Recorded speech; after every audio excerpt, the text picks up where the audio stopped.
Espace TV, le 22h.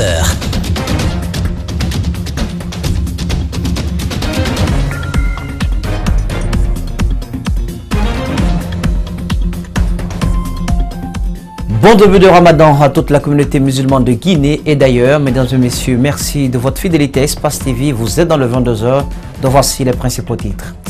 La grève de banque en Guinée se poursuit et atteint son paroxysme. Le service minimum qui soulageait la clientèle ne sera plus assuré. La décision est tombée ce lundi. Vous en saurez davantage dans un court instant. La grande mosquée Faisal a besoin d'aide. L'édifice religieux se trouve dans un état de dégradation très poussé. Dans ces conditions d'insalubrité, les fidèles musulmans ont déserté les lieux. À Cuba, nous nous intéresserons aux bas salaires qui ont souvent raison du prestige professionnel. Là-bas, dans le marché du travail, les diplômés déchantent. La grève des banquiers se poursuit, non sans peine pour les clients et pour surtout la communauté musulmane en cette période de Ramadan. Et pour en rajouter à la dureté de la crise, le principe qui prévoit le service minimum en cas de grève dans les banques n'est plus en vigueur. Pas de service minimum donc, l'annonce a été faite par la Fédération sénégale des assurances auto Banque de Guinée. Cette déclaration intervient après 4 heures d'entretien entre le syndicat des banquiers et le Premier ministre, chef du gouvernement. Les explications d'Alceni Bari et d'Abdoulaye Kamara. Cette grève des banquiers dure depuis 5 jours. Ce matin, le Premier ministre tente un ultime dénouement de la crise. Après 4 heures d'entretien, le syndicat des banquiers ressort mécontent. Il parle d'intimidation des autorités. Le mot d'ordre de grève reste maintenu. On n'a rien à dire parce qu'il n'y a pas eu de proposition. Tout le monde est bloqué et on continue. Concernant le service minimum des banques, la Fédération syndicale des banques et assurances signe et persiste. Plus question de ce service. Il n'y aura pas de service minimum dans le secteur financier. Pas du tout. Alors que nous recueillons les mots des syndicalistes, nous sommes interpellés par les propos d'un client de banque. Décidément frustré par tant de jours de grève, il parle d'instrumentalisation de l'institution et réclame la reprise immédiate des activités. C'est une grève qui est venue à un très mauvais moment.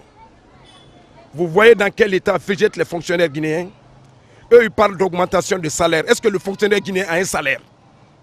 Zéro.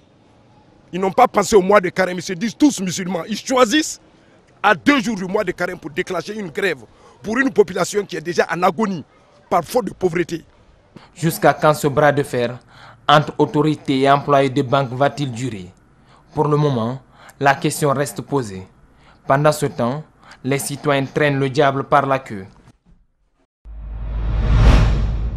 Ouverture ce lundi de la première réunion de synthèse des missions d'appui 2017 et le lancement officiel du financement additionnel au programme de productivité agricole en Afrique de l'Ouest. L'objectif est d'améliorer et de partager les leçons apprises entre les pays participants afin de renforcer le financement additionnel du programme. Cette rencontre est organisée par le Conseil Ouest et Centrafricain pour la recherche et le développement agricole, en abrégé CORAF. C'est un compte-rendu signé Idrissa Bari, Yacouba Traoré, rendu en studio par Mabeti Sissé.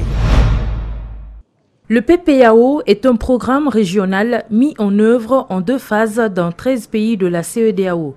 L'objectif de la première phase est de générer et diffuser les technologies améliorées, alors que celui de la seconde phase est d'intensifier la dissémination et l'adoption des technologies améliorées des filières agricoles des pays bénéficiaires de ce programme.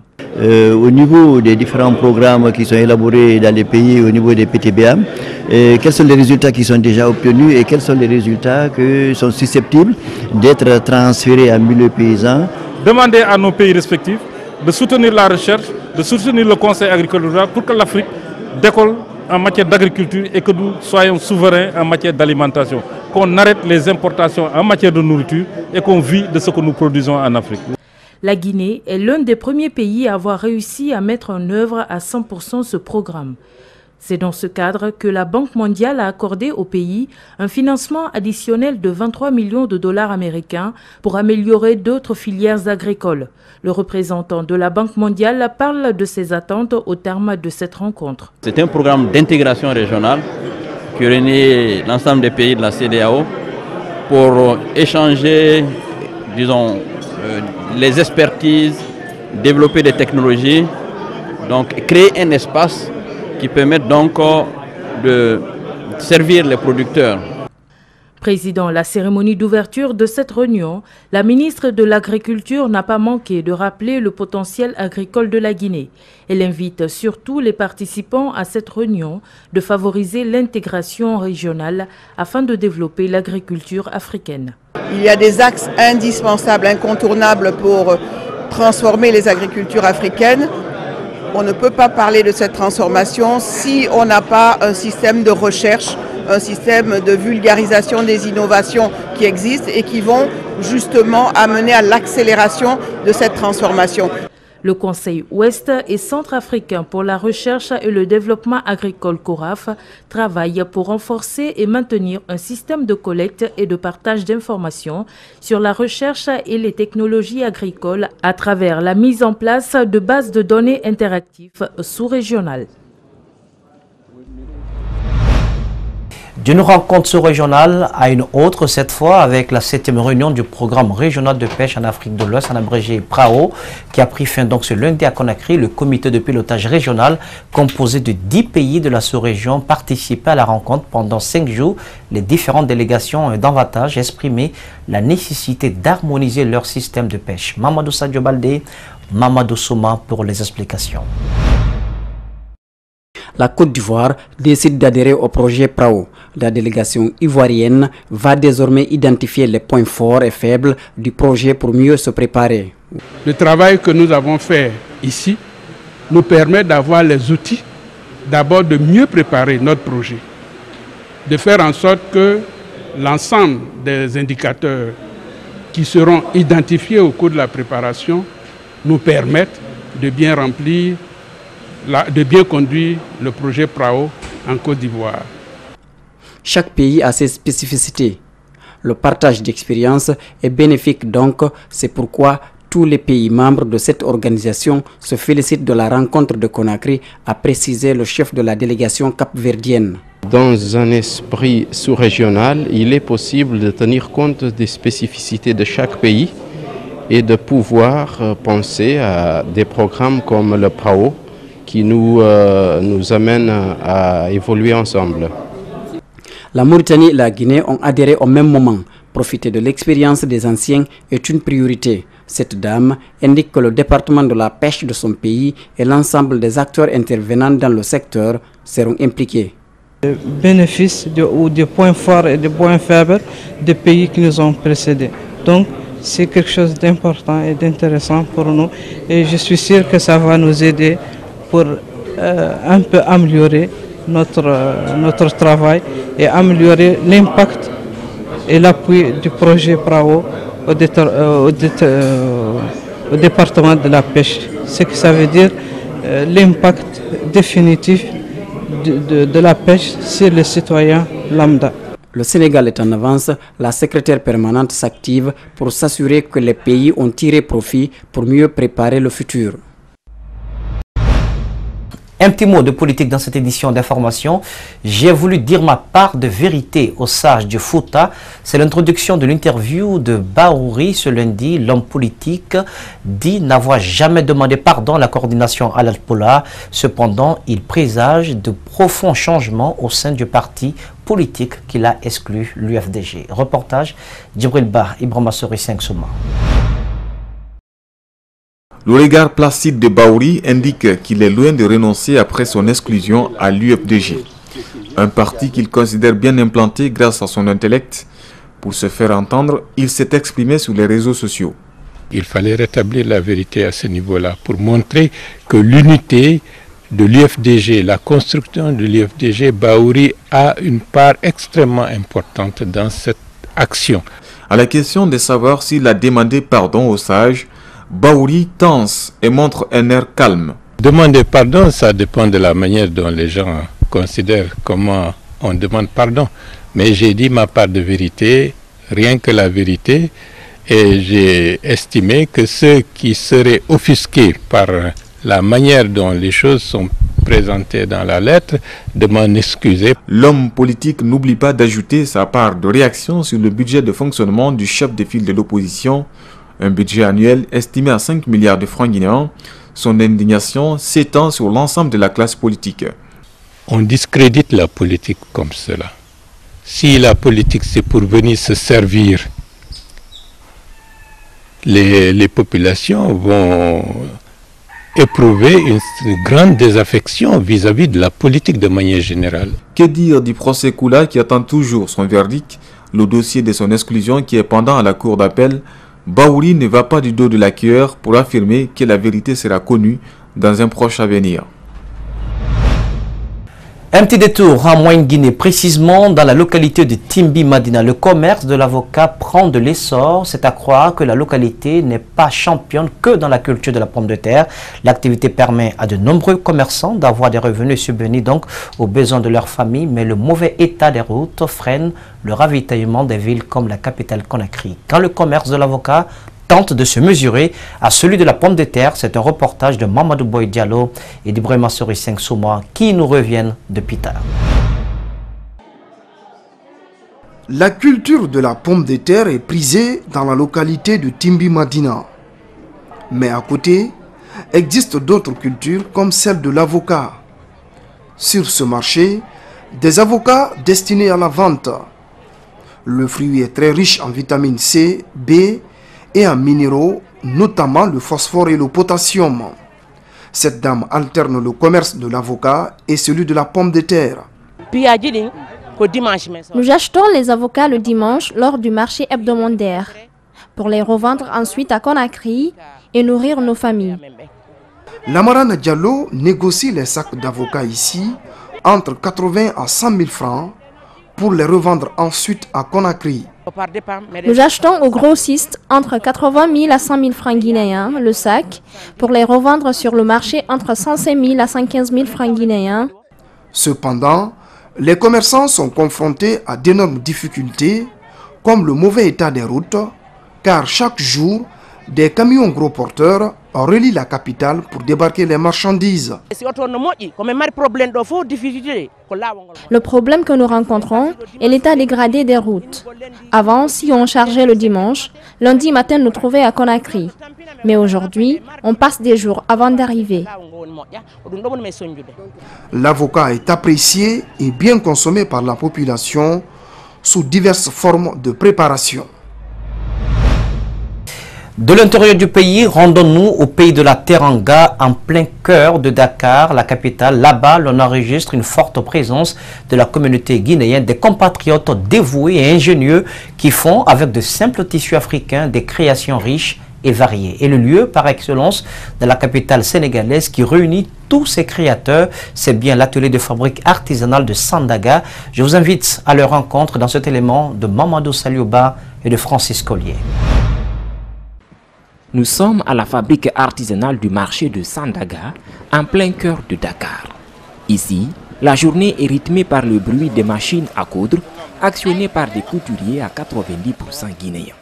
Une communauté guinéenne unie, laborieuse et ingénieuse, qui des mains d'orfèvre fabrique des tenues d'une rare valeur authentique. Des basins pour hommes et femmes, des tenues qui démontrent, on ne peut mieux, l'intensité et la diversité du textile africain.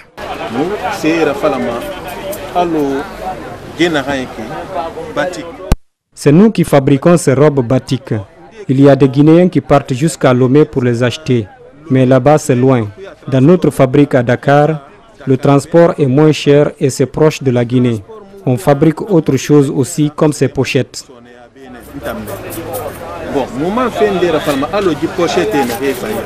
La fabrique artisanale de Sandaga est une œuvre conçue par ce monsieur.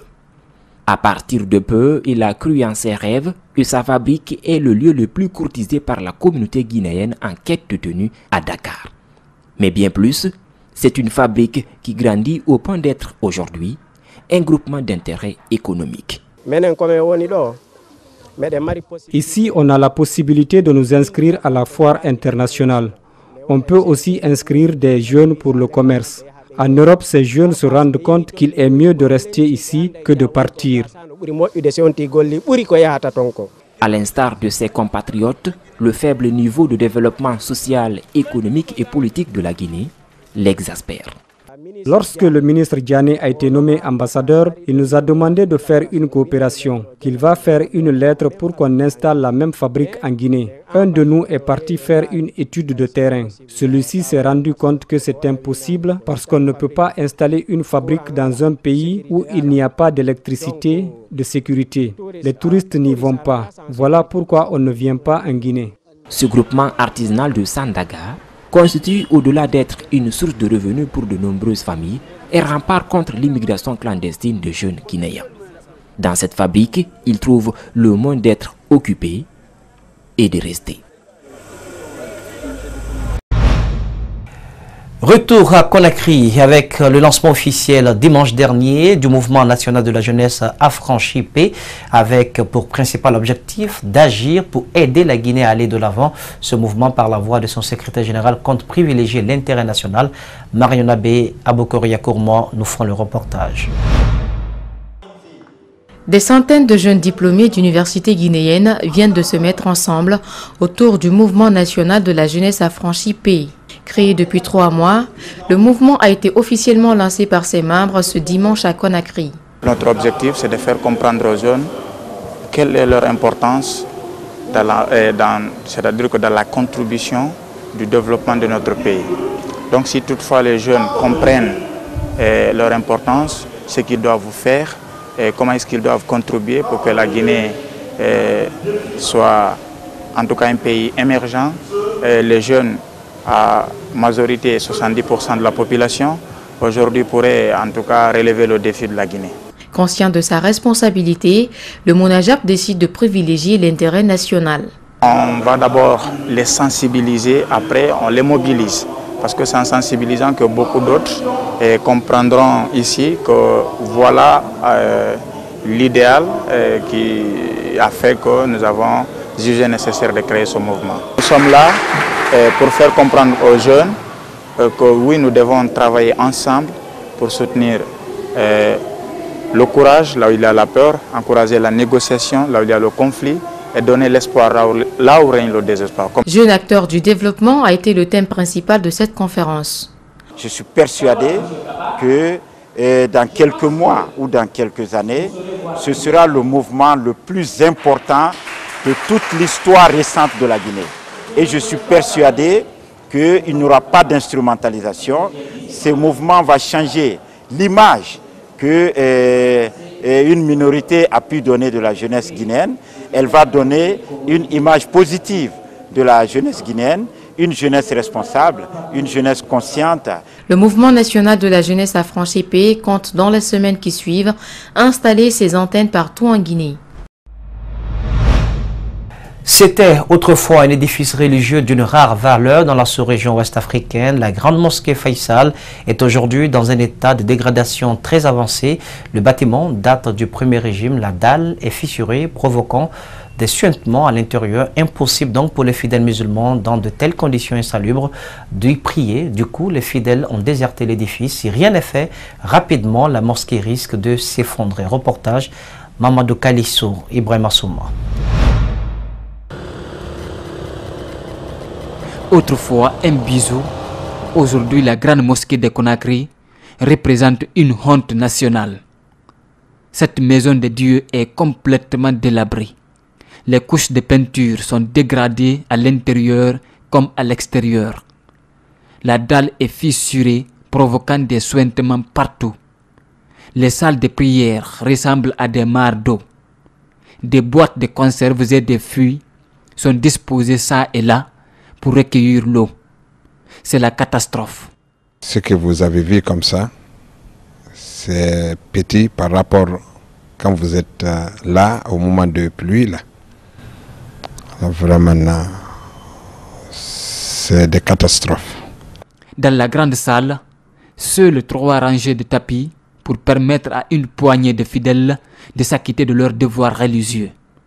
Les autres tapis ont été emmagasinés pour éviter qu'ils ne pourrissent.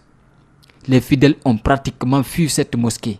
Seulement, sauf les vendredis, dans les autres prières là, ne sont pas nombreux comme ça, quoi, vu l'état dégradé de la maison. Dans la salle de prière des femmes, c'est le pire. Des flaques d'eau sont vues partout. Actuellement, hommes et femmes partagent la même salle de prière les vendredis. Cette dame n'en revient pas. Moi, chaque vendredi, je prie ici. Des fois, les crépuscules, je venais prier. Si c'est la saison hivernale, je n'ose pas parce que c'est un glissoir. C'est comme du patinage. On aménage les dancing, on aménage les salles de jeux et on oublie ici. Selon le premier imam de cette mosquée, les Saoudiens auraient donné leur accord pour renouveler l'édifice. Un montant de 5 millions de dollars aurait été débloqué. Mais des personnes mal intentionnées bloqueraient le processus. Je n'accuse personne, mais il y a des responsables qui sont à la base du désengagement de nos amis de l'Arabie Saoudite. Vu de l'extérieur, tout semble aller bien. Mais une fois à l'intérieur, la grande mosquée de Conakry ressemble à un poulailler abandonné. Si rien n'est fait et rapidement, cet édifice risque de s'écrouler. SOS donc pour la grande mosquée Faisal. La société de téléphonie mobile Orange Guinée a procédé samedi dernier à l'inauguration d'une nouvelle agence à l'Abbé, un geste qui davantage rapproche la société de sa clientèle en vue de leur offrir de meilleurs produits et services. Idrissa Bari, Al-Sedi Camara. Dans le souci d'être plus proche de sa clientèle afin de lui offrir de meilleurs produits et services, l'opérateur de téléphonie mobile Orange Guinée vient d'ouvrir une nouvelle agence à l'Abbé dans le quartier Mairie, en pleine ville. C'est la deuxième agence du genre dans la cité des Karamoko Alpha. L'idée est de rapprocher les services des clients. Nous voulons être plus proches de nos clients. Nous voulons rapprocher Orange Guinée des clients. C'est déjà fait côté réseau, mais il faudrait que commercialement on le fasse et qu'on multiplie les points de contact avec Orange Guinée. Voilà l'objectif pour lequel nous multiplions les ouvertures d'agences, nous multiplions les points de contact et nous continuerons à le faire dans toutes les localités, dans toutes les grandes préfectures de Guinée. Et aujourd'hui, cette agence est la vôtre, nous vous la confions et ensemble, nous devons l'entretenir, les clients, le personnel Orange. C'est en 2007 que le réseau Orange a été lancé en Guinée. Actuellement, Orange est présent dans toutes les localités de la Guinée, ce qui fait de l'opérateur le leader de la téléphonie mobile dans le pays. De quoi réjouir les clients de la société. Nous remercions vraiment Orange Guinée du fait que du jour au lendemain, ne font que s'approcher vraiment à nos clients.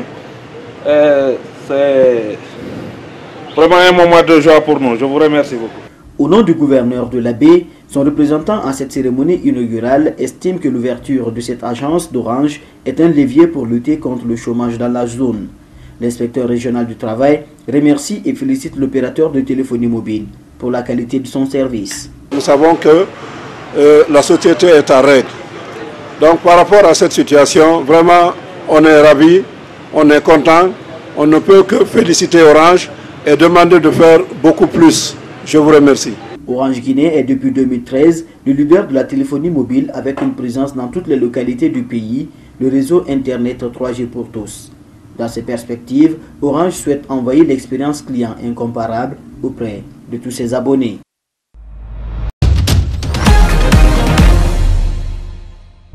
Et puis cette page noire, avant de nous quitter, c'était une bibliothèque à son vivant, un numerus hors pair, l'un des rares dépositaires de la tradition orale africaine de Guinée, l'Amphia Kouyaté, communément appelé Sarah, n'est plus. Il a tiré sa révérence à l'âge de 85 ans hier à Cancan. Paix donc à l'âme de l'illustre disparu. Mesdames et messieurs, ainsi prend fin donc cette édition d'information. Au cadrage pour vous, Amara Alexila était présent à la régionale ICDV Le Tour sur la supervision technique d'Ali Kabay de Francis Collier. L'info, c'est aussi sur espace-tv-guinée.info. Merci de votre aimable attention. Passez d'excellents suites de programmes à notre compagnie sur Espace TV. Regardons mieux.